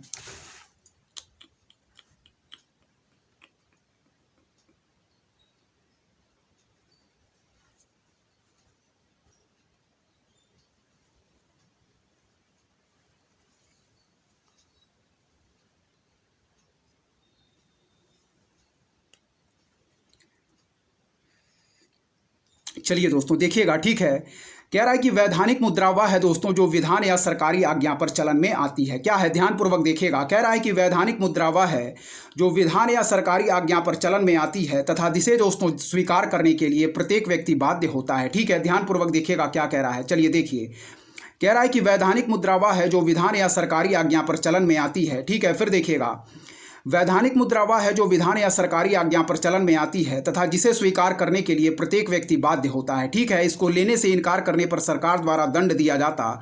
सरकार एवं केंद्रीय बैंक कह रहा है कि भारत में रिजर्व बैंक द्वारा जारी किए गए सभी नोट एवं सिक्के वैधानिक मुद्रा हैं, क्योंकि इन्हें दोस्तों भुगतान में स्वीकार करने की कानूनी बाध्यता होती है। वर्तमान में लगभग सभी देशों की मुद्रा दोस्तों वैधानिक मुद्रा होती है। फिर देखिएगा कि वैधानिक मुद्रा वह है दोस्तों जो विधान या सरकारी आज्ञा पर चलन में आती है तथा जिसे स्वीकार करने के लिए प्रत्येक व्यक्ति दोस्तों बाध्य होता है। इस पॉइंट को याद रखिएगा। ठीक है, फिर देखिएगा क्या कह रहा है वैधानिक मुद्रा वह है जो विधान या सरकारी आज्ञा पर चलन में आती है तथा जिसे स्वीकार करने के लिए प्रत्येक व्यक्ति दोस्तों बाध्य होता है। ठीक है, इसको लेने से इनकार करने पर दोस्तों सरकार द्वारा दंड दिया जाता है। सरकार एवं केंद्रीय बैंक भारत में रिजर्व बैंक द्वारा जारी किए गए सभी नोट एवं सिक्के वैधानिक मुद्रा हैं, क्योंकि इन्हें भुगतान में स्वीकार करने की कानूनी बाध्यता होती। वर्तमान में लगभग सभी देशों की मुद्रा दोस्तों क्या है, वैधानिक मुद्रा होती है। ठीक है, चलिए दोस्तों थर्ड प्रश्न की तरफ बढ़ेंगे, जो कि दोस्तों हमारा 2018 में पूछा गया है। देखेंगे क्या कह रहा है हमारा तीसरा नंबर प्रश्न, इंपॉर्टेंट है, देखिएगा। चलिए देखिए, कह रहा है कि निम्नलिखित कथनों पर विचार कीजिए। पहला पॉइंट कह रहा है कि पूंजी पर्याप्तता अनुपात यानी कि CAR वह राशि है जिसे बैंकों को अपनी निधियों के रूप में रखना होता, जिससे वे यदि खाता धारकों द्वारा देयताओं का भुगतान नहीं करने से कोई हानि होती है तो उसका दोस्तों प्रतिकार कर सकें। फिर देखिएगा, पूंजी पर्याप्तता अनुपात यानी कि दोस्तों CAR वह राशि है जिसे बैंकों को अपनी निधियों के रूप में रखना होता है। ठीक है, कह रहा है कि जिससे वे यदि खाता धारकों द्वारा देयताओं का भुगतान नहीं करने से कोई हानि होती है तो उसका प्रतिकार कर सकेंगे। और सेकंड पॉइंट कह रहा है हमारे का CAR जिसे कहेंगे पूंजी पर्याप्तता अनुपात का निर्धारण दोस्तों प्रत्येक बैंक द्वारा अलग अलग किया जाता है। क्या है, कह रहा है कि CAR यानी कि पूंजी पर्याप्तता अनुपात का निर्धारण प्रत्येक बैंक द्वारा अलग अलग किया जाता।